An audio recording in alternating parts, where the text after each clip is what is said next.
আমি এই মুহূৰ্তত আপোনালোকক নতুন দিল্লীৰ যি গণৰাজ্য দিৱসৰ ৰাষ্ট্ৰীয় কাৰ্যসূচী তালৈ পোনপটীয়াকৈ লৈ যাব বিচাৰিছোঁ। কৰ্তব্য পথত ইতিমধ্যে পেৰেড আৰম্ভ হৈছে। বিজয় চকৰ পৰা কৰ্তব্য পথলৈকে আজি সেই বিশাল পেৰেড চলিব। প্ৰত্যেকবাৰৰ দৰে এই বৰ্ষতো ভাৰতীয় সেনা বাহিনীৰ তিনিটা প্লাটুনেই বায়ু সেনা, স্থল সেনা আৰু জলসেনা আটাইকেইটা বাহিনীয়েই তাত বিভিন্ন সামৰিক কলা কৌশল প্ৰদৰ্শন কৰিব। আমি পৰিৱেশবিলাক আপোনালোকক দেখুৱাম। এয়া কৰ্তব্য পথৰ দৃশ্যাংশ আপোনালোকে দেখিবলৈ পাইছে। মই আকৌ কৈছোঁ, বিজয় চকৰ পৰা কৰ্তব্য পথলৈ প্ৰত্যেকটো গণৰাজ্য দিৱসতেই পেৰেড উলিওৱা হয় আৰু এইবাৰো তাত পেৰেড প্ৰদৰ্শন কৰা হ'ব। আমি আপোনালোকক পৰিৱেশ দেখুৱাইছোঁ। ৰাষ্ট্ৰপতি দ্ৰৌপদী মুৰ্মু ইতিমধ্যে গৈ উপস্থিত হৈছেগৈ সেই অনুষ্ঠানস্থলীত। এয়া গণৰাজ্য দিৱস উপলক্ষে আয়োজন কৰা ৰাষ্ট্ৰীয় কাৰ্যসূচীৰ দৃশ্যাংশ আপোনালোকে নতুন দিল্লীৰ পৰা পোনপটীয়াকৈ দেখিবলৈ পাইছে। এই নতুন দিল্লীত আয়োজন কৰা ৰাষ্ট্ৰীয় কাৰ্যসূচীত এইবাৰৰ মুখ্য অতিথি হিচাপে অংশগ্ৰহণ কৰিছে ইণ্ডোনেছিয়াৰ ৰাষ্ট্ৰপতি প্ৰবাও চুবিয়ান্তে। আৰু এয়া আপোনালোকে দৃশ্যাংশ দেখিবলৈ পাইছে পোনপটীয়াকৈ। এয়া হৈছে নতুন দিল্লীৰ দৃশ্যাংশ। নতুন দিল্লীত ইতিমধ্যে সকলো সাজু হৈছে। ৰাষ্ট্ৰপতি দ্ৰৌপদী মুৰ্মু গৈ উপস্থিত হৈছে। ৰাষ্ট্ৰপতিগৰাকীয়ে পতাকা উৰুৱাব আৰু তাৰ পিছতেই তাত কাৰ্যসূচী আৰম্ভ হ'ব। আপোনালোকে দৃশ্যাংশসমূহ দেখিবলৈ পাইছে। সকলোবোৰ সাজু কৰা হৈছে। এয়া ৰাষ্ট্ৰপতি দ্ৰৌপদী মুৰ্মু গৈ উপস্থিত হোৱাৰ মুহূৰ্তৰ দৃশ্যাংশ দেখুৱাইছোঁ। তাৰ সমান্তৰালকৈ প্ৰধানমন্ত্ৰী গৈ উপস্থিত হোৱাৰ মুহূৰ্ত আপোনালোকক আমি দৃশ্যাংশ দেখুৱাইছোঁ। কিছু সময় পূৰ্বে প্ৰধানমন্ত্ৰীগৰাকীৰ সেই বিশাল কনভয় গৈ উপস্থিত হৈছেগৈ এই অনুষ্ঠানস্থলীত। আপোনালোকে সেই দৃশ্য প্ৰত্যক্ষ কৰিছে। এয়া মন্ত্ৰী ৰাজনাথ সিঙে প্ৰধানমন্ত্ৰীগৰাকীক আদৰণি জনোৱাৰ দৃশ্য আপোনালোকে দেখিবলৈ পাইছে। আৰু কৰ্তব্য পথৰ পৰা বিজয় চকৰ পৰা কৰ্তব্য পথলৈ যি পেৰেড আজি প্ৰদৰ্শন কৰা হ'ব, সেই পেৰেড উপভোগ কৰিবৰ বাবে হাজাৰ হাজাৰ ৰাইজৰ সমাগম ঘটিছে। আপোনালোকে দৃশ্যাংশসমূহ দেখিবলৈ পাইছে। ইণ্ডোনেছিয়াৰ ৰাষ্ট্ৰপতিগৰাকী যিহেতু এইবাৰৰ বিশেষ অতিথি, মুখ্য অতিথি, গতিকে ইণ্ডোনেছিয়াৰ এক বিশেষ পেৰেডো আজি প্ৰদৰ্শন কৰা হ'ব প্ৰায় ৩০০জনীয়া এটা দলৰ জৰিয়তে। আমি দৃশ্যাংশসমূহ আপোনালোকক পৰ্যায়ক্ৰমে দেখুৱাই যাম। এয়া হৈছে নতুন দিল্লীৰ দৃশ্যাংশ। গণৰাজ্য দিৱসৰ কাৰ্যসূচী আৰু মাত্ৰ কেইটামান মুহূৰ্ততে পিছতেই আৰম্ভ হ'ব। ৰাষ্ট্ৰপতি দ্ৰৌপদী মুৰ্মু উপস্থিত হৈছে, প্ৰধানমন্ত্ৰী নৰেন্দ্ৰ মোদী উপস্থিত হৈছে আৰু নৰেন্দ্ৰ মোদী মন্ত্ৰীসভাৰ অন্যান্য মন্ত্ৰী বিষয়ববীয়াসকল উপস্থিত হোৱা দেখিবলৈ পোৱা গৈছে। আমি আপোনালোকক দৃশ্যাংশ দেখুৱাই গৈছোঁ। আৰু মাত্ৰ কেইটামান মুহূৰ্তৰ পিছতে পতাকা উৰুওৱা হ'ব নতুন দিল্লীত। তাৰ পিছতেই বিজয় চকৰ পৰা কৰ্তব্য পথলৈ আপোনালোকে পেৰেড দেখিবলৈ পাব। আৰু আজি যুদ্ধ বিমানেৰে ভাৰতীয় বায়ু সেনাই বিভিন্ন সামৰিক কলা কৌশল প্ৰদৰ্শন কৰিব।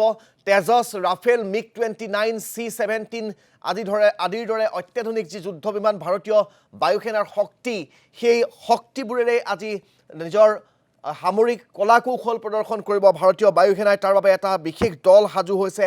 তাৰ বাবে সকলোবোৰ প্ৰস্তুত হৈছে। স্থল সেনাই বিভিন্ন সামৰিক কলা কৌশল প্ৰদৰ্শন কৰিব, জলসেনাই বিভিন্ন সামৰিক কলা কৌশল প্ৰদৰ্শন কৰিব।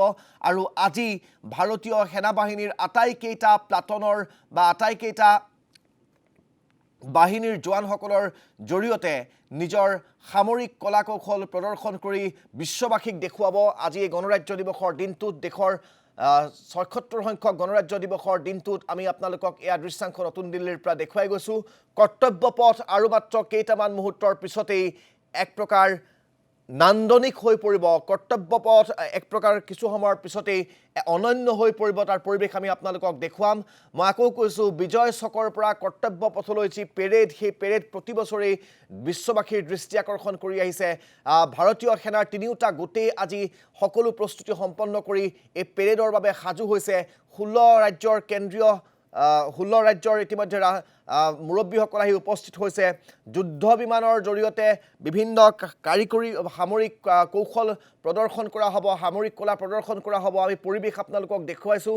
এয়া প্ৰধানমন্ত্ৰীগৰাকী উপস্থিত হৈ আপোনালোকে দেখিবলৈ পাইছে। তেওঁলোক নিজৰ যিসমূহ কাৰ্যসূচী আছে, কাৰ্যসূচীসমূহ সমাপন কৰিছে।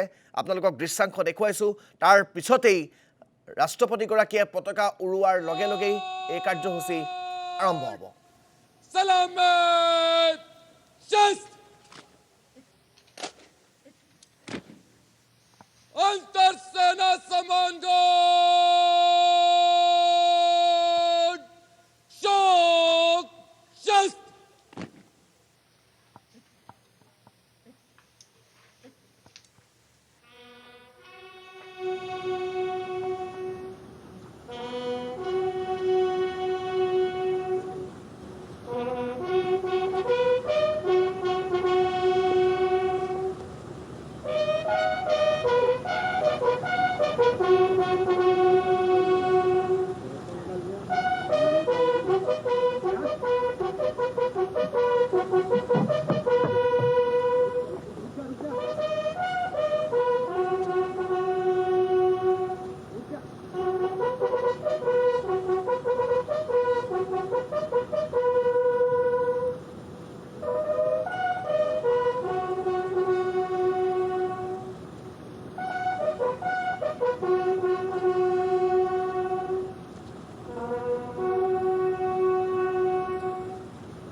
Dadang.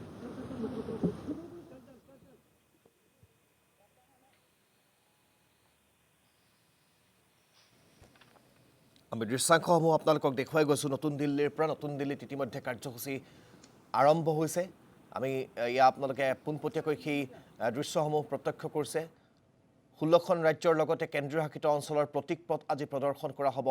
এই পেৰেডৰ সময়ছোৱাত প্ৰদৰ্শন কৰা হ'ব Tejas Rafale, MiG-29, C-17, C-130J আদিৰ দৰে অত্যাধুনিক যুদ্ধ বিমানৰ বিভিন্ন সামৰিক কলা কৌশল। আৰু এইদৰেই দেশৰ ৭৬ সংখ্যক গণৰাজ্য দিৱসৰ দিনটোত ইতিমধ্যে নতুন দিল্লীৰ কৰ্তব্য পথ সাজু হৈছে। আৰু কেইটামান মুহূৰ্তৰ পিছতে এই কৰ্তব্য পথত আপোনালোকে পেৰেড প্ৰত্যক্ষ কৰিব। প্ৰধানমন্ত্ৰীগৰাকী, ৰাষ্ট্ৰপতিগৰাকী গৈ ইতিমধ্যে সেই কাৰ্যসূচীস্থলীত উপস্থিত হোৱা পৰিলক্ষিত হৈছে।